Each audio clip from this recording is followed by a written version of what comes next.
was standing at the door, what do you think he would say about what you've accomplished here? Well, I sure hope he'd be pleased that we did our very, very best to honor what he has built here. We always talk about how blessed we are to have stumbled upon this place, and really will stumble upon this place. And it sort of in a way, like the fact that it grew up with brush all around it, I feel like it's hid it so that no one actually knew it was really here. So I certainly hope he'd be proud, hope he'd be pleased, and hope that he felt that we were honoring some of the things that he championed back in the day. Product transparency, product quality, being really honest with the customer. I think Colonel Taylor would be ecstatic on what we've done. We have attempted to resurrect this distillery with a lot of the principles and ideas that he espoused and truly believed in. He was the father of Bottled and Bond, and a lot of the products that we're making, our bourbon in particular, are going to be styled as Bottled and Bond products, some form or fashion. And he believed in transparency and authenticity, and he was a great marketer and enjoyed entertaining and hosting people, and the forefather of bourbon tourism. And those are the things that we're trying to encapsulate here in our project. So I would think he'd be really, really pleased with what we're doing. I think Colonel Taylor would be really proud of what we've created and the way that we're approaching the process. You know, he was a man who embraced new innovations and new technologies. He was the first guy in Woodford County to own a car, the first personal residents to have electricity. So I think he would find us walking around with our iPads really cool and maybe be proud of the way that we're doing things. And I think also that he would find it really cool that we're building our products in a way that pays homage to what he created, like similar grains and similar percentages. So yeah, I think Colonel Taylor would give me the approving head nod.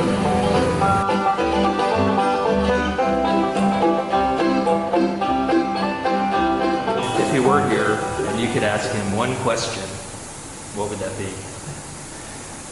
How do you have the guts to build something like this? You know, what point in your life do you need to be at to have the courage to, on your third distillery, not your first, not your second, but your third distillery, to go and build a castle and build a beautiful European-styled spring house, and then this humongous campus.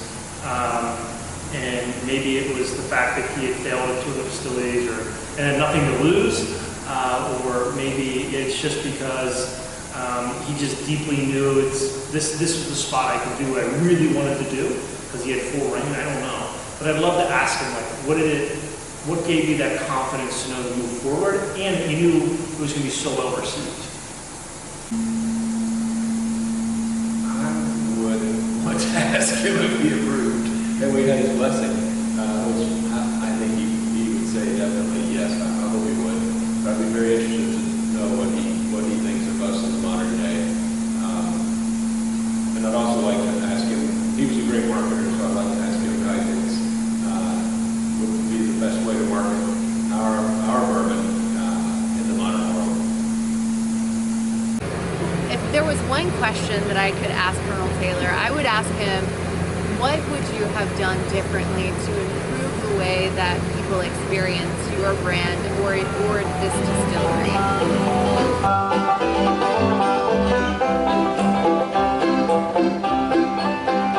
So you've been renovating here for 3-4 years now. What's the one thing that you've kind of found or discovered that you saw it and it gave you goosebumps and you're like, Marianne, you got to come see this? You know, the goosebump moments for me have been just sort of something that's happened over time. There's never been any one moment. We've had, like, some cool moments have been finding railroad tracks in front of the castle, and that was really cool. However, I think the cool thing was this sense of, like, wait a minute, we can actually use this plant, this facility, this site, almost exactly the same way Colonel Taylor did and the National Distillers did. And that's a pretty cool moment to realize that that's possible. And also a little scary because you go back in time and you see how sizable the operation was, and say, wait a minute, can we do that? Can we operate at that scale? And how do you do that in the right way for the moment that we're in, and for the capability that our company has? But yeah, no, it's been a 4.5 years of goosebumps to fear to goosebumps to fear. The chill bump, probably the biggest, there's been a lot of chill bump moments for me along this journey. But the biggest chill bump moment that I had was the one evening we finally had all of the distillation processes working, and we cooked our first mash, and seeing that mash go into the first fermenter for the first time, absolutely an unbelievable experience to see. We were actually in business, we were actually producing bourbon as our own product, and we didn't buy or source product from outside by third parties. This was our product that we worked years to dream about and design and create, and ultimately our products flowing through the pipes into a fermentation tank was pretty incredible. I think the most exciting discovery for me was the old engineering drawings. They were actually discovered by our brand ambassador, Brett Connors. He was tasked with digging through the bottom floor of the octagonal building, which was the old production manager's office, and it was just shoulder high with old papers. A lot of them were illegible because they had gotten moldy and damp, but we did find some beautiful intact engineering drawings from the 30s and into the 50s, so being able to see with labels what everything was used for, and even to the point of the underground pipelines. It was a huge game changer for us in rebuilding this property, and really cool.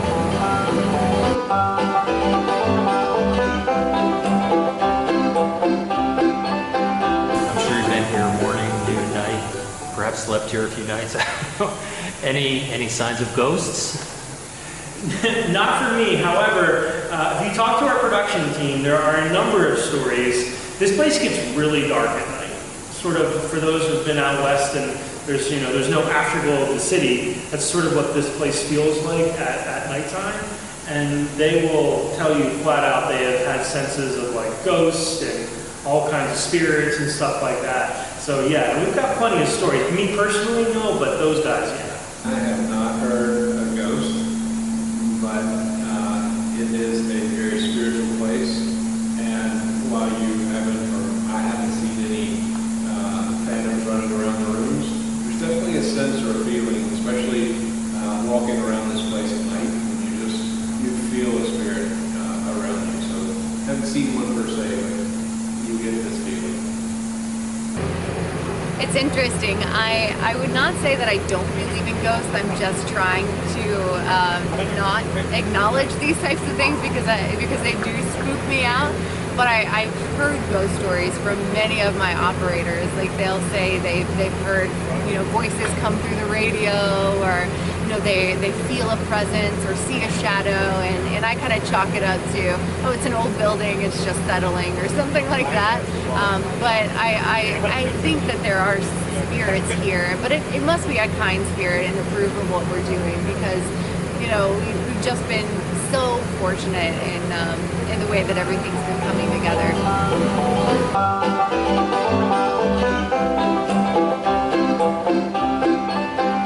After the 4.5 years that you've been here now, if you had to do it all over again, would you do it again? Oh, no question. In fact, I'd be less fearful, more aggressive. I try to go faster. What we have here is so unique, and we feel so lucky to have been blessed to stumble on it and see it here. So yeah, no, zero regrets. And the only thing now is I'd be trying to find a way to take 4.5 years and turn it into 3.5 years. Very few people get to do a project that they put all their heart and soul into. It's a passion. This has been a passion project. So yes, I would do it all over again in a heartbeat. I would definitely. In a heartbeat, I would take this opportunity again. It's been so unique and so special, and the way that the community has embraced us and the opportunities that have come our way. there's no doubt in my mind, even with the challenges that we face, that I would do it all over again. Okay, great. Wes Murray, I'm one of the owners. My name is Arvin, one of the owners. My name is Marianne Eaves, and I'm the master distiller at Key Distillery. Thank you all for coming.